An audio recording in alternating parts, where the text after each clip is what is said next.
कल्पना करा, अंधार, पाणी आणि मृत्यूचा श्वास.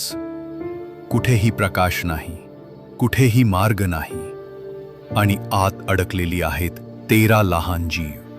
पावसाने भरलेल्या थाम लुआंग गुहेत 18 दिवस चाललेली ही श्वास रोखून धरणारी कहाणी, जिथे जगातील सर्वोत्तम तज्ञही थरथर कापले.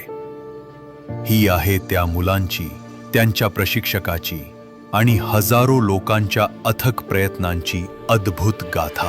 23 जून 2018 रोजी थायलंडमधील वाईल्ड बोअर्स ज्युनियर फुटबॉल संघ नेहमीप्रमाणे सराव करत होता. हे सर्व 11 ते 16 वयोगटातील मुलं होती. त्यामधील एका मुलांचा वाढदिवस होता.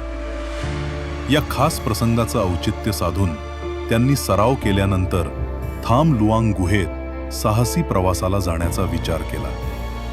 त्यात त्यांचे सहाय्यक प्रशिक्षक एकापोल चाटावॉंग यांचाही समावेश होता, जो केवळ 25 वर्षांचा होता. सहाय्यक प्रशिक्षक आणि 12 मुले सराव केल्यानंतर गुहेकडे जाण्यास निघालीत.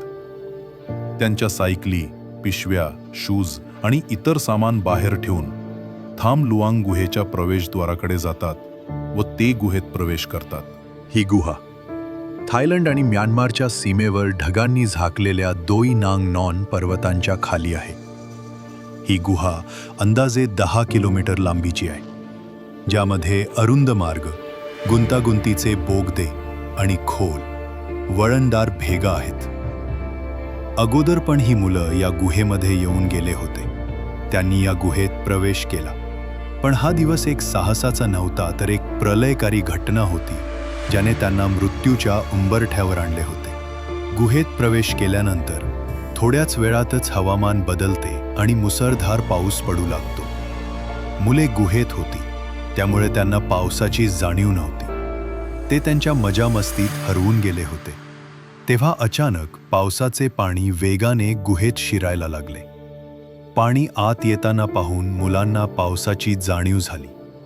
पण तोपर्यंत खूप उशीर झाला होता. गुहेच्या आत पाणी इतक्या वेगाने वाढत होते की त्यांच्याकडे काही पर्याय नव्हता. प्रवाहाच्या विरुद्ध त्यांना जाता येत नव्हते. शेवटी त्यांना प्रवाहासोबत आत जावं लागलं. त्यांच्याकडे दुसरा काही पर्याय नव्हता. पाण्यापासून वाचण्यासाठी मुले गुहेत खोलवर जाऊ लागली. नकळत ते गुहेच्या प्रवेशद्वाराच्या 4 किलोमीटर आत आले होते. खोल, गडद, गुंतागुंतीचे रस्ते, तीव्र उतार आणि फक्त थोड्याशा हवेच्या झुळकीमुळे ती गुहा आधीच भयानक झाली. त्यावर पावसाच्या पाण्याने गुहेत पूर आला आणि पूर्णपणे पाण्याने भरली गेली. मुलांचे साहस त्यांच्यासाठी मृत्यूची घंटा बनली. एकीकडे गुहेत मुले जीवन मृत्यूच्या कचाट्यात सापडली होती, तर दुसरीकडे वेळेवर परत न येण्यामुळे त्यांचे आईवडील काळजीत होते. गुहेला भेट देण्याची योजना गुप्त होती, त्यामुळे ते कुठे आहेत याची कल्पना पालकांना नव्हती. संध्याकाळचा अंधार वाढला, आईवडील घाबरले आणि त्यांनी मुख्य प्रशिक्षक नॉपराट कांतावॉंग यांना फोन केला. पण त्यांनाही मुलांबद्दल काहीच माहिती नव्हती. सहाय्यक प्रशिक्षक एका पोलसह सर्व मुलांना कॉल केला, परंतु प्रत्येकाचा फोन संपर्क क्षेत्राच्या बाहेर होता. मुख्य प्रशिक्षक संकटात सापडले. योगायोगाने त्याचा फोन सांग पोन कथावॉंग नावाच्या 13 वर्षाच्या मुलाला लागला. हा मुलगाही ज्युनियर फुटबॉल टीमचा भाग होता, पण आपल्या सहकाऱ्यांसोबत गुहेत जाण्याऐवजी त्याने सराव सत्रानंतर थेट घरी परतला. त्यांनी मुख्य प्रशिक्षकाला गुहेत जाण्याच्या त्यांच्या योजनेची माहिती दिली. ही बातमी ऐकताच मुलांचे आईवडील धास्तावले होते. पावसाळ्याचा काळ होता आणि गुहेत जाणे अत्यंत धोकादायक होते. धोक्यामुळे पावसाळ्याच्या 3 ते 4 महिन्यात गुहेत न जाण्याचा सक्त सल्ला अधिकाऱ्यांनी दिला होता. कसेबसे आईवडील मुख्य प्रशिक्षकासह पटकन थाम लुआंग गुहेच्या दिशेने निघाले. जेव्हा ते प्रवेशद्वारापाशी पोहोचले, तेव्हा त्यांना मुलांचे दर्शन घडले नाही. त्यांची सायकल, बूट, पिशव्या आणि त्यांचे काही सामान तेथे होते, पण कुठेही त्यांचा पत्ता नव्हता. त्यांनी हाक मारली, या आशेने की ते बाहेर कुठेतरी पावसापासून लपून बसले असतील. पण फक्त पावसाचा मुसळधार आवाज आणि त्यांच्या आई वडिलांच्या वेड्या वाकड्या रडण्याचा आवाज होता. त्यांनी गुहेच्या दिशेने पाहिले तेव्हा त्यांच्या पायाखालची जमीन घसरली, कारण संपूर्ण गुहा पाण्याखाली गेली होती आणि पाऊस अजूनही थांबत नव्हता. आपली मुलं गुहेत अडकून पडली आहेत, मृत्यूला सामोरं जाऊन बसली आहेत, हे त्यांच्या लक्षात यायला वेळ लागला नाही. यामुळे 17 देशांचा समावेश असलेला एक अविश्वसनीय बचाव मोहीम, जो की या 13 मुलांचा शोध घेण्यासाठी सुरू झाला. जगभरातून शेकडो तज्ज्ञ, 2000 सैनिक आणि जवळपास 10,000 स्वयंसेवक या मोहिमेत सामील झाले. ही घटना आठवड्यानुदिवस जगभरातील मथळे बनली आणि प्रत्येकाचे लक्ष या थरारक सुटकेवर खेळले. या मोहिमेने इतका मोठा प्रभाव निर्माण केला की तंत्रज्ञान क्षेत्रातील दिग्गजांनी सुद्धा आपले उपाय सुचवले.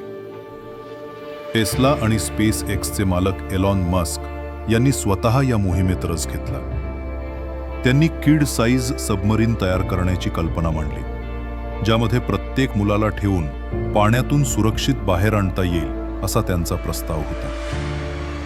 मस्कने ही मिनी सबमरीन तयार करून थायलंडपर्यंत पाठवली सुद्धा. मात्र गुहेचे अरुंद आणि वळणदार मार्ग पाहता तज्ज्ञांनी हा पर्याय अव्यवहार्य असल्याचं स्पष्ट केलं. त्यामुळे ती सबमरीन प्रत्यक्ष वापरली गेली नाही. तरीही या घटनेने दाखवून दिलं की या मुलांच्या जीव वाचवण्यासाठी जगभरातून प्रत्येक जण काही ना काही योगदान देण्यासाठी पुढे येत होता. उद्यानाचे अधिकारी आणि पोलिसांना या घटनेची माहिती प्रथम त्यांच्या पालकांना देतात. त्यांनी एक प्रचंड शोध मोहीम सुरू केली. परंतु अशा बिकट परिस्थितीत स्थानिक अधिकाऱ्यांना पूर्णपणे माहिती नव्हती.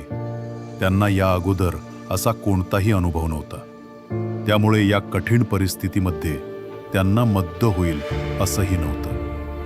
गुहेच्या आत नेटवर्क नसल्यामुळे अगोदर संपर्क होत नव्हता. त्यामुळे या पुराच्या गुहेत ते जिवंत राहतील की नाही हे बाहेरच्या कोणालाही माहीत नव्हते. तसेच जिवंत असले तरी अन्न पाण्या वाचून ते धोकादायक अंधारात तसेच पूरग्रस्त गुहेत ते फार काळ जगू शकतील का? या भीतीदायक प्रश्नांच्या पार्श्वभूमीवर संततच्या पावसाने सर्वांची चिंता वाढवली होती. अडचण अशी होती की पावसाळा हंगाम नुकताच सुरू झाला होता. हा पावसाळा 3 महिने चालणार होता. त्यामुळे लवकरात लवकर मुलांचा शोध घेण्यासाठी तातडीने कारवाई करणे आवश्यक होते. परिस्थितीचे गांभीर्य लक्षात घेता स्थानिक अधिकाऱ्यांनी अनेक बचाव पथके आणि थाई नेव्ही सील्सला यात सामील केले. हजारो स्थानिक लोक स्वयंसेवक म्हणून मदतीसाठी पुढे आले. गुहेच्या बाहेर बचाव तळ उभारण्यात आला होता. तिथे उपस्थित प्रत्येक जण मुलांना सुखरूप बाहेर काढण्यासाठी आपले सर्वस्व देण्यास तयार होता. दरम्यान मुलांच्या आईवडिलांची तर स्थिती खूप वाईट होती. डोळे मिटून रडत बसले होते. फक्त आपल्या मुलांना पुन्हा पाहण्याची त्यांची तडफड चालली होती. शोधासाठी आत गेलेले पहिले बचाव पथक थोड्याच वेळात परत आल्यावर आईवडिलांची प्रकृती आणखी बिकट झाली. कारण बचाव पथक गुहेत थोडे खोल गेले आणि एका चेंबरजवळ मुलांच्या काही पाऊलखुणा दिसल्या. परंतु मुलांचा मागमूसही तेथे नव्हता. यावरून असं गृहीत धरलं गेलं की मुलं बोगद्यातून गुहेत खोलवर गेली असावीत. पण गुहेच्या आत मुलं नेमकी किती दूर आहेत याची कोणालाच कल्पना नव्हती. वाढत्या पावसाच्या पाण्यामुळे पाणबुडी तज्ज्ञांना आत शिरणं अधिकाधिक कठीण होत होतं. अंधारलेल्या गढूळ पाण्यात पोहताना त्यांना स्वतःचं हात सुद्धा दिसत नव्हते. ते एका अशा ठिकाणी पोहोचले जिथे पाण्याची पातळी इतकी वाढली होती की ते थेट गुहेच्या छताला आदळत होतं. थाई नेव्ही सील्सना अशा अरुंद बंदिस्त जागेत डायव्हिंग करण्याचा अनुभव नव्हता. त्यांचं प्रशिक्षण प्रामुख्यानं खुल्या समुद्रासाठी झालं होतं. म्हणूनच ते या धोकादायक गुहेत पुढे जाऊ शकले नाही आणि काही अंतर पार केल्यानंतर परत फिरावं लागलं. गुहेतील वाढतं पाणी ही सर्वात मोठी अडचण बनली होती. ते कमी करण्यासाठी अभियंत्यांनी तात्काळ पंप आणि पाईप्सच्या मदतीनं ताशी जवळपास 10,000 लिटर पाणी बाहेर काढायला सुरुवात केली. पण वरून सतत कोसळणारा पाऊस, डोंगरावरून वाहत येणारं पाणी आणि आसपासच्या भागातून गुहेत शिरणारे प्रवाह हे सर्व मिळून पंपांनी बाहेर काढलेल्या पाण्यापेक्षा जास्त पाणी पुन्हा आत आणत होते. या भीषण समस्येवर मात करण्यासाठी हजारो स्वयंसेवक आणि थाई नेव्ही सील्स रात्रंदिवस झटू लागले. गुहेत शिरणारे पाणी वळवण्यासाठी डझनभर प्रवेशद्वार अडवले गेले. पण पावसाचा जोर इतका प्रचंड होता की पाणी आत शिरणं थांबतच नव्हतं. प्रवेशद्वारातून आत शिरणं इतकं कठीण झालं होतं की आता इतर मार्ग शोधण्याचे प्रयत्न सुरू झाले. अनेक हेलिकॉप्टर्स डोंगरावरून फिरू लागली. प्रवेशासाठी नवीन बिंदू शोधण्याचा प्रयत्न झाला. डोंगरात ड्रिलिंग करून आत ड्रोन पाठवण्याचा विचारही करण्यात आला, जेणेकरून मुलांचा ठावठिकाणा लागेल. पण गुहेची गुंतागुंतीची रचना आणि सतत वाढणारा पाऊस यामुळे यातील एकही प्रयत्न यशस्वी ठरला नाही. प्रत्येक योजना वारंवार अपयशी ठरत होती आणि बचाव पथकासमोर आव्हान अधिकच मोठं होत होतं. मात्र या संकटात एक सकारात्मक किरण दिसला. वर्नॉन ऑन्सवर्थ, ब्रिटिश गुहातज्ञ, ज्याला गुहेत डायव्हिंगचा तब्बल 40 वर्षांचा अनुभव होता. तो काही वर्षांपासून थायलंडमध्येच राहत होता आणि या गुहेत अनेकदा गेला होता. घटनेची बातमी मिळाल्यावर त्याने स्वतः गुहेत शिरायचा प्रयत्न केला. पण वळणदार मार्ग, पावसाचं वाढतं पाणी आणि धोकादायक रचना यामुळे तो फार आत जाऊ शकला नाही. त्याला तात्काळ जाणवलं, ही मोहीम अतिशय धोकादायक आहे.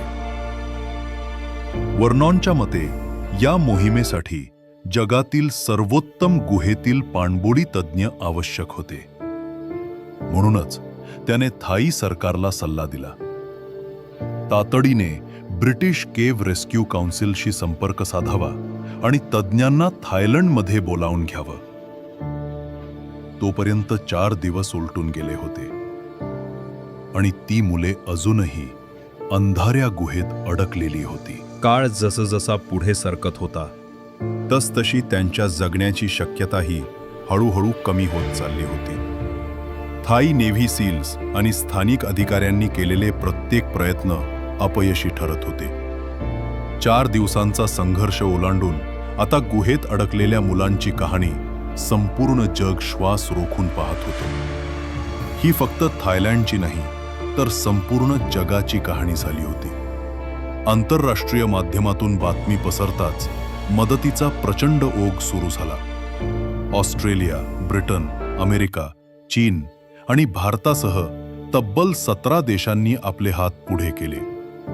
थायलंड सरकारच्या विनंतीवरून अमेरिकेने ब्रिटन, ऑस्ट्रेलिया, बेल्जियम आणि चीनमधील तज्ज्ञ, गुहेतील पाणबुडी तज्ज्ञांना घटनास्थळी पाठवलं. भारताने देखील पहिल्याच टप्प्यात महत्त्वाची मदत दिली. गुहेत साचलेलं पावसाचं पाणी त्वरित बाहेर काढण्यासाठी आवश्यक तांत्रिक सहाय्य पुरवलं. या कठीण क्षणी आंतरराष्ट्रीय सहकार्याने आशेचा एक किरण दाखवला. बचाव मोहिमेत थोडी प्रगती दिसू लागली, पण तरीही 8 दिवस उलटून गेले होते आणि ती मुले अजूनही अंधाऱ्या गुहेच्या गर्भात अडकलेली होती. 8 दिवस उलटून गेले तरीही मुलांचा ठावठिकाणा लागत नव्हता. या काळात सगळ्यात दुःखदायक विचार प्रत्येकाच्या मनात घर करून बसला होता. गुहेत ही मुले अजूनही जिवंत असतील का? हा भीतीदायक प्रश्न छातीत धडधड निर्माण करत होता. पण तरीही जगभरातून जमलेले हजारो तज्ज्ञ हार मानायला तयार नव्हते. त्यांनी ठरवलं, कितीही अडचणी आल्या तरी मुलांना शोधण्यासाठी आणि वाचवण्यासाठी सर्वतोपरी प्रयत्न करायचेच. 1 जुलै 2018 हा दिवस या भीषण परिस्थितीत एक महत्त्वपूर्ण वळण ठरला. घटनेच्या 9व्या दिवशी अखेर पाऊस थांबला आणि ढगांच्या आड दडलेला सूर्य पुन्हा चमकला.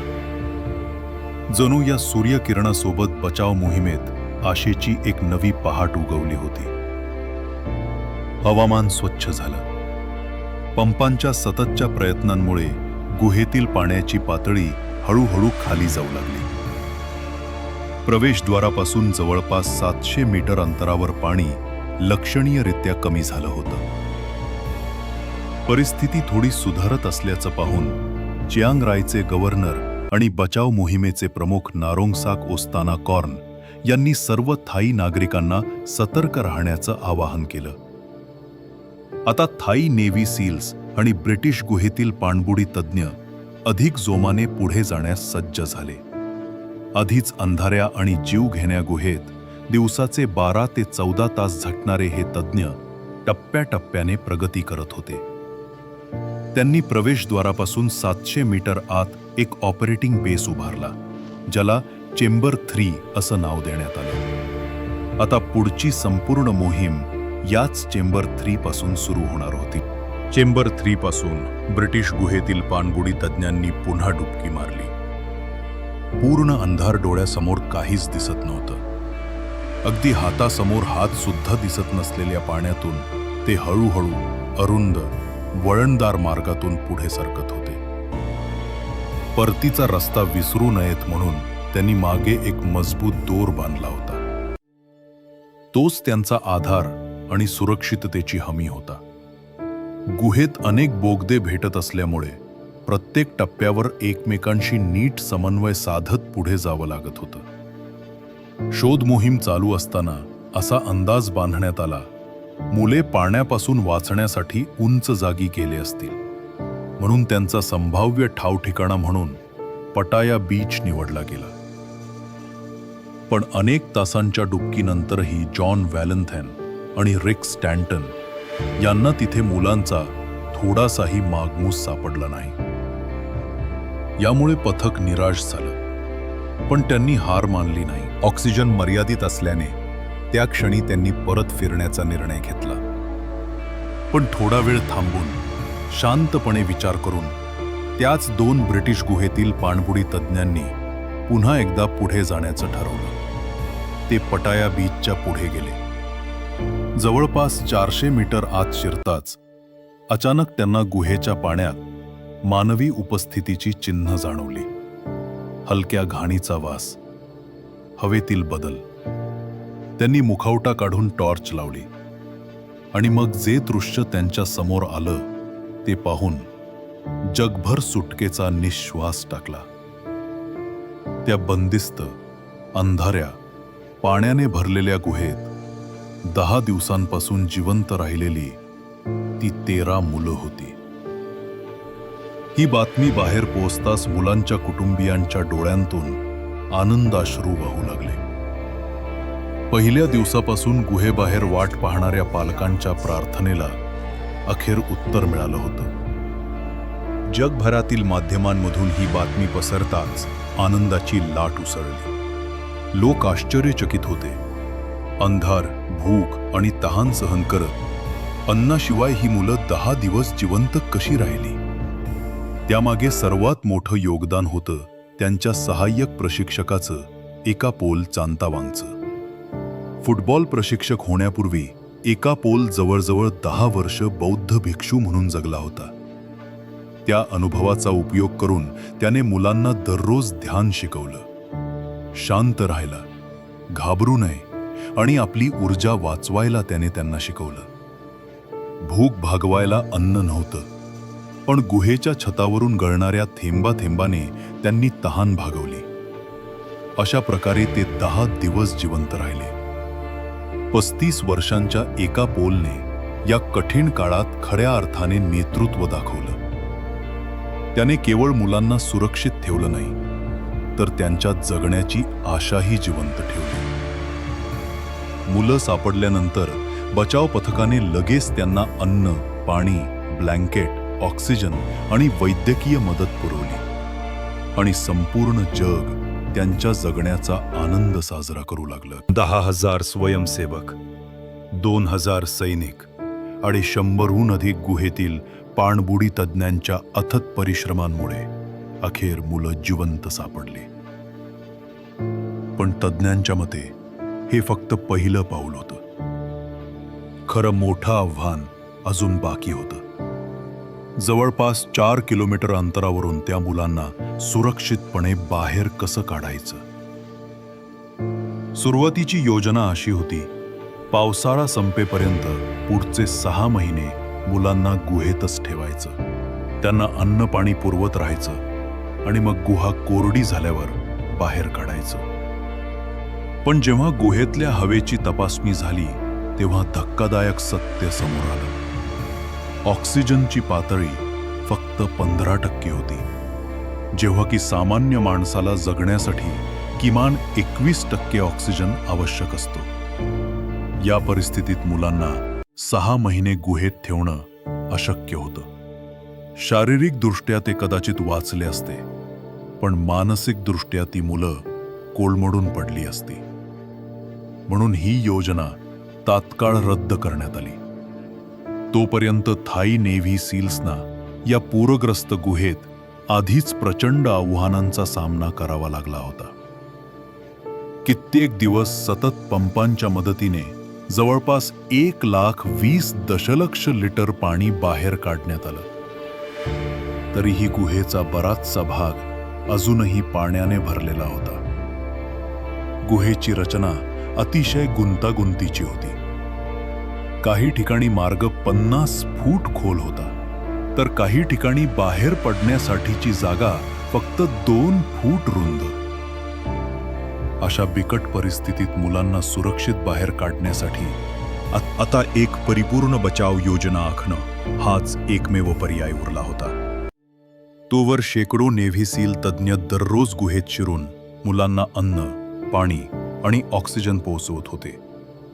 पण ही मोहीम किती धोकादायक आहे याची जाणीव सगळ्यांना एका दुर्दैवी घटनेनं झाली. 6 जुलै 2018 नेव्ही सीलचे अनुभवी डायव्हर समान गुनान आपल्या रोजच्या कामाप्रमाणे ऑक्सिजन सिलेंडर घेऊन आत जात होते. मात्र आतल्या अंधाऱ्या आणि पाण्याने भरलेल्या गुहेत त्यांना श्वसनासाठी पुरेसा ऑक्सिजन मिळाला नाही. ते बेशुद्ध पडले. बरोबरच जात असलेल्या एका तज्ज्ञाने त्यांना पाण्यातून बाहेर काढण्याचा, त्यांना जिवंत करण्याचा भरपूर प्रयत्न केला, पण तो अपयशी ठरला. समान गुनांनी आपले प्राण गमावले. त्यांच्या मृत्यूने या मोहिमेची खरी भीषणता आणि प्रत्येक क्षणी डोक्यावर असलेला धोका सगळ्यांसमोर आणला. समान गुनान हे एक तंदुरुस्त, निरोगी आणि अत्यंत अनुभवी डायव्हर होते. अनेकदा त्यांनी थायलंडचं आंतरराष्ट्रीय पातळीवर प्रतिनिधित्वही केलं होतं. तरी सुद्धा या गुहेने त्यांच्यासारख्या योद्ध्यालाही गिळलं. समान गुनांच्या मृत्यूनंतर सर्वांसमोर एक भयानक प्रश्न उभा राहिला. जर इतका अनुभवी, तंदुरुस्त आणि व्यावसायिक डायव्हर आपला जीव गमावू शकतो, तर मग डुबकीचं नाव सुद्धा न ऐकलेल्या छोट्या मुलांना पूरग्रस्त गुहा कशी पार करायची? सर्व पर्याय एकामागून एक अपयशी ठरले. आता शेवटचा आणि सर्वात धोकादायक पर्याय उरला होता. ब्रिटिश गुहेतील पाणबुडी तज्ज्ञांच्या पथकाने थाई अधिकाऱ्यांसमोर अंतिम योजना मांडली. मुलांना डायव्हिंग करून बाहेर काढायचं. पण या योजनेत एक धक्कादायक निर्णय घ्यावा लागला. संपूर्ण प्रवासादरम्यान मुलांना बेशुद्ध ठेवण्यात येणार होतं. यामागचं कारण स्पष्ट होतं. पुराने भरलेल्या त्या अंधाऱ्या गुहेत कित्येक तास पाण्याखाली राहावं लागणार होतं. अशा परिस्थितीत मुलं घाबरू शकत होती. त्यांच्या घाबरल्यामुळे फक्त त्यांचाच जीव धोक्यात येणार नव्हता, तर त्यांना घेऊन जाणाऱ्या तज्ज्ञांचं आयुष्यही संकटात सापडलं असतं. समान गुनांच्या मृत्यूनं या मोहिमेतील धोके सर्वांसमोर उघड केले होते.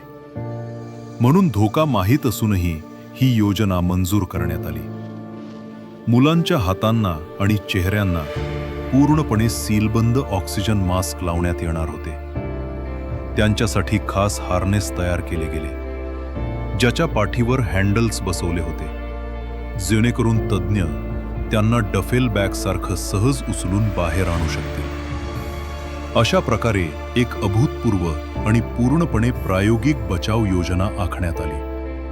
पण ती खरोखर यशस्वी ठरेल की नाही याचं उत्तर त्या क्षणी कुणाकडेच नव्हतं. या अभूतपूर्व मोहिमेसाठी अशा व्यक्तीची गरज होती जी एकाच वेळी गुहेतील पाणबुडी तज्ज्ञ आणि डॉक्टर असेल. जगभरात असे लोक बोटांवर मोजण्या इतकेच होते. शेवटी ऑस्ट्रेलियातील अनुभवी डॉक्टर रिचर्ड हॅरिस यांच्याशी संपर्क साधण्यात आला. पण योजना ऐकून हॅरिस थक्क झाले.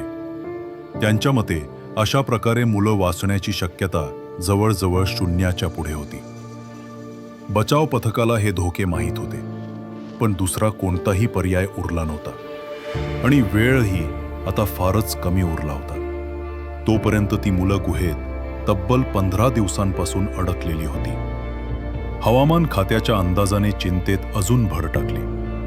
10 जुलैनंतर मुसळधार पाऊस पडणार होता. स्थानिकांचं म्हणणंही तसंच होतं. दरवर्षी या काळात प्रचंड पाऊस पडतो आणि थाम लुआंग गुहा पूर्णपणे पाण्याखाली जाते. याचा अर्थ एकच, जर पुढील 3 दिवसात मुलांना बाहेर काढलं नाही तर ते पुन्हा कित्येक महिन्यांसाठी अडकून राहतील.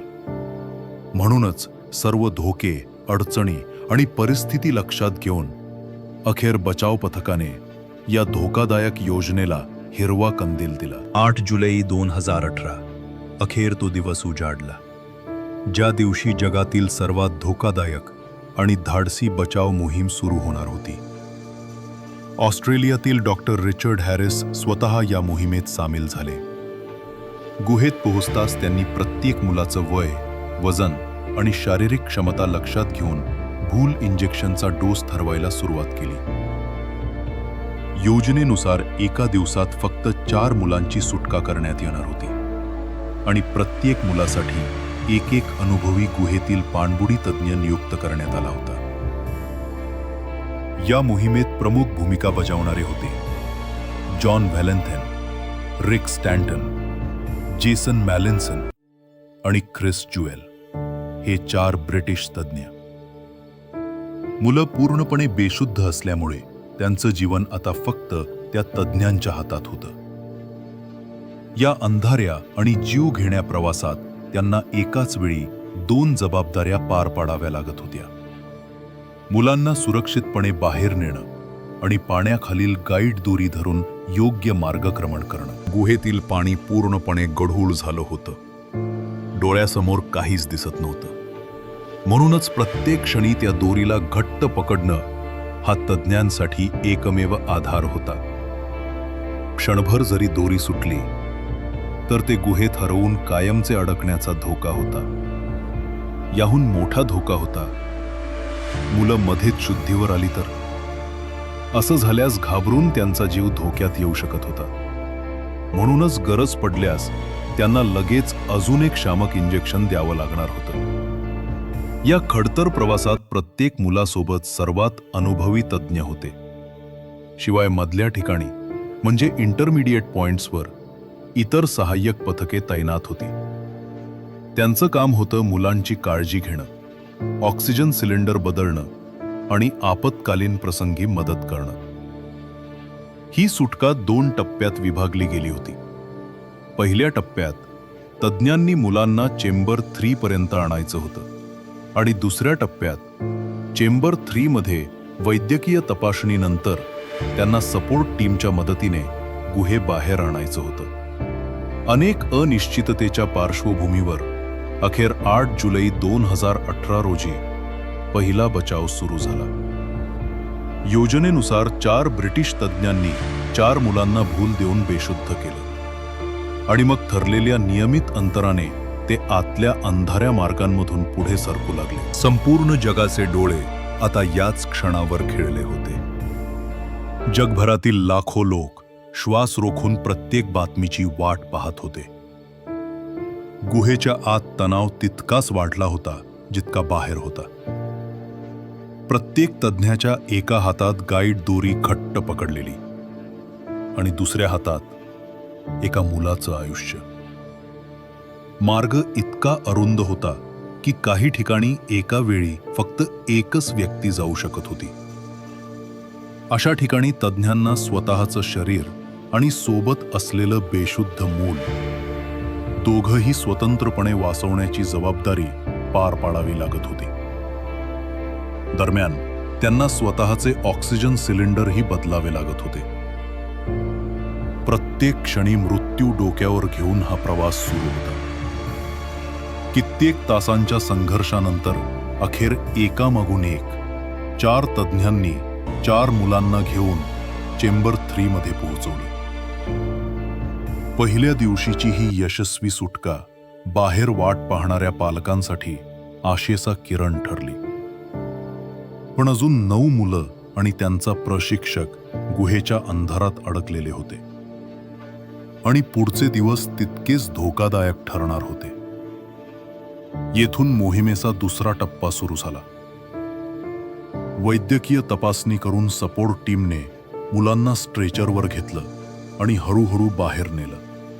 जेव्हा ही 4 मुलं एकामागून एक गुहेच्या बाहेर आली तेव्हा हजारो लोकांच्या डोळ्यात आशेचा प्रकाश झळकला. तिथे उपस्थित असलेल्या त्यांच्या पालकांच्या डोळ्यातून आनंदाश्रू वाहू लागले. 9 जुलै. दुसऱ्या दिवशी तीच प्रक्रिया पुन्हा सुरू झाली. अजून 4 मुलांना आधी चेंबर 3 मध्ये आणण्यात आलं आणि मग तेथून त्यांना गुहेतून बाहेर काढलं.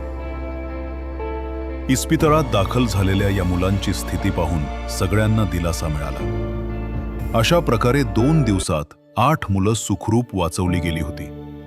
पण अजूनही 4 मुले आणि त्यांचा सहाय्यक प्रशिक्षक गुहेच्या अंधारात अडकलेले होते.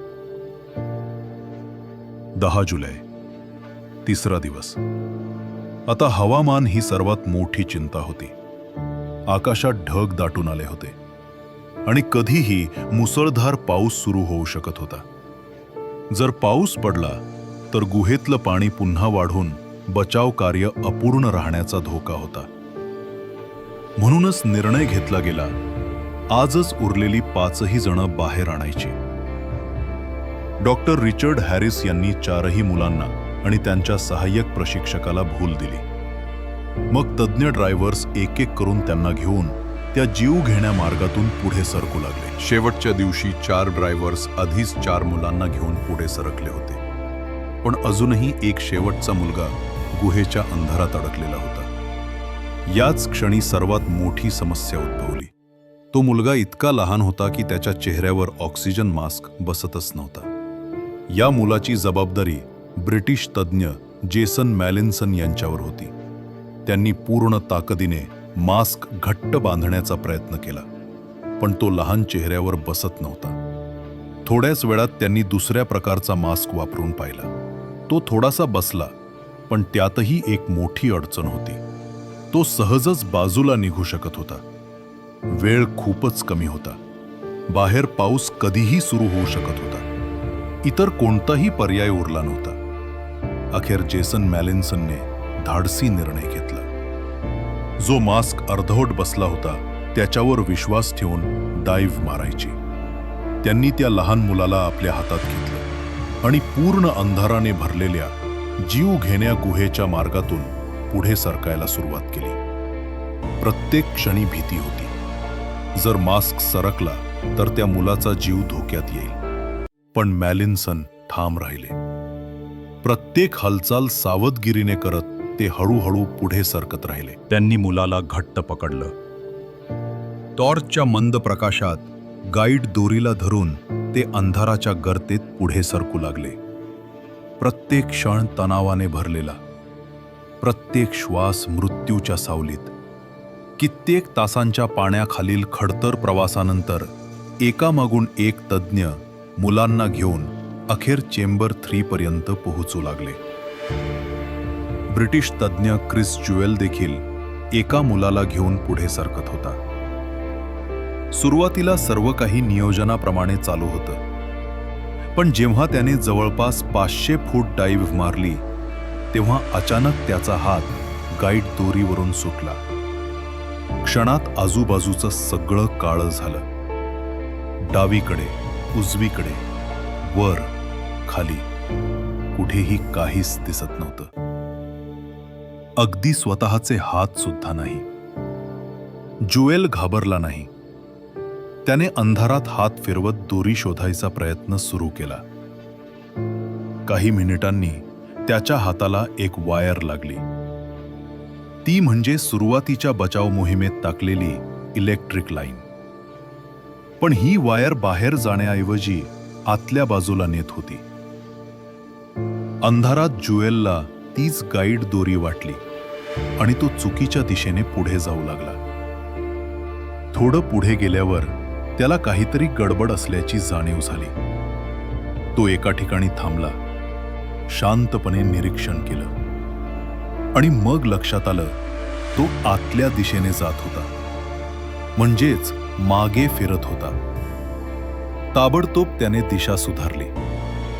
थोड्या आणखी प्रयत्नांनंतर त्याचा हात परत गाईड दोरीवर पडला. सुटकेचा निश्वास टाकत ज्युएल चेंबर 3 मध्ये पोहोचला आणि त्याच्या हातातलं मूलही सुरक्षित होतं. तेथून 4ही मुलं आणि त्यांचे सहाय्यक प्रशिक्षक यांना स्ट्रेचरवरून बाहेर काढण्यात आलं आणि तातडीने रुग्णालयात हलवण्यात आलं. 18 दिवसांच्या अखंड संघर्षानंतर अखेर सर्वांना सुखरूप गुहेतून बाहेर आणण्यात आलं. एकेकाळी अशक्य वाटणारी ही सुटका आता यशस्वी झाली. जगभरात उत्सवाचा माहोल पसरला. मृत्यूच्या जबड्यातून कुणी आपला माणूस परत आल्यासारखं प्रत्येकाला वाटलं. मुलांना काही दिवस रुग्णालयात ठेवण्यात आलं. दीर्घकाळ अंधारात राहिल्यामुळे त्यांच्या डोळ्यांना काही किरकोळ समस्या होत्या, पण त्याशिवाय कोणतीही गंभीर अडचण नव्हती. जगभरातून झालेल्या लाखो प्रार्थना, हजारो लोकांनी केलेला रात्रंदिवस प्रयत्न आणि शेकडो तज्ज्ञांचे धैर्य, यामुळेच ही सुटका शक्य झाली.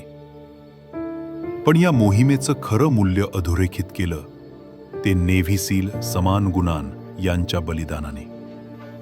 आज त्यांच्या स्मृतीप्रित्यर्थ थाम लुआंग गुहेच्या प्रवेशद्वारावर त्यांचा पुतळा उभा आहे. हा पुतळा पाहताना भेट देणाऱ्यांना 2 गोष्टींची जाणीव होते. पहिली म्हणजे त्या दिवशी दिलेल्या बलिदानाची आठवण, आणि दुसरी म्हणजे त्या मुलांसारखंच कुणीही पुन्हा या गुहेत आपला जीव धोक्यात घालू नये, हा अमूल्य संदेश.